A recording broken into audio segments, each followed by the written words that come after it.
ಶಿಥಿಲಗೊಂಡ ಸರ್ಕಾರಿ ಕಟ್ಟಡದಲ್ಲಿ ನರಬಲಿಗಾಗಿ ಕಾಯುತ್ತಿರುವ ಅಂಗನವಾಡಿ ಕೇಂದ್ರ. ಮೂಡಿಗೆರೆ ಪಟ್ಟಣದ ಹೃದಯ ಭಾಗದಲ್ಲಿರುವ ಪೊಲೀಸ್ ಠಾಣೆಯ ಎದುರಿಗಿನ ಕುರುಕುಮಕ್ಕಿ ಅಂಗನವಾಡಿ ಕೇಂದ್ರವು ಸಾವು ಬದುಕಿನ ನಡುವೆ ಹೋರಾಟ ನಡೆಸುತ್ತಿರುವಂತೆ ಭಾಸವಾಗುತ್ತಿದೆ. ಒಂದು ಕಾಲದಲ್ಲಿ ಕ್ಷೇತ್ರ ಶಿಕ್ಷಣಾಧಿಕಾರಿಗಳ ಕಚೇರಿಯಾಗಿ ಕಾರ್ಯನಿರ್ವಹಿಸುತ್ತಿದ್ದ ಈ ಹಳೆಯ ಕಟ್ಟಡವು ಇಂದು ಎಳೆ ಮಕ್ಕಳ ಪಾಲಿಗೆ ಮೃತ್ಯುಕೂಪವಾಗಿ ಮಾರ್ಪಟ್ಟಿದೆ. ಕಟ್ಟಡದ ಗೋಡೆಗಳು ಸಂಪೂರ್ಣವಾಗಿ ಬಿರುಕು ಬಿಟ್ಟಿದ್ದು, ಮುರಿದು ಬಿದ್ದಿರುವ ಪಕಾಸುಗಳು ಹಾಗೂ ಶಿಥಿಲಗೊಂಡಿರುವ ಮೇಲ್ಛಾವಣಿಯು ಯಾವುದೇ ಕ್ಷಣದಲ್ಲಿ ಕುಸಿಯುವ ಭೀತಿ ಮೂಡಿಸಿದೆ.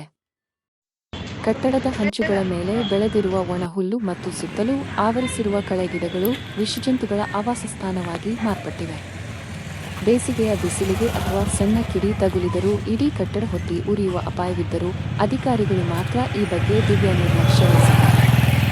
ಕಳೆದ ಬಾರಿ 14 ವಿದ್ಯಾರ್ಥಿಗಳು ಇಲ್ಲಿ ಶಿಕ್ಷಣ ಪಡೆಯುತ್ತಿದ್ದು, ಈ ಬಾರಿಯೂ ಮಕ್ಕಳ ದಾಖಲಾತಿ ಪ್ರಕ್ರಿಯೆ ಆರಂಭವಾಗಿದೆ.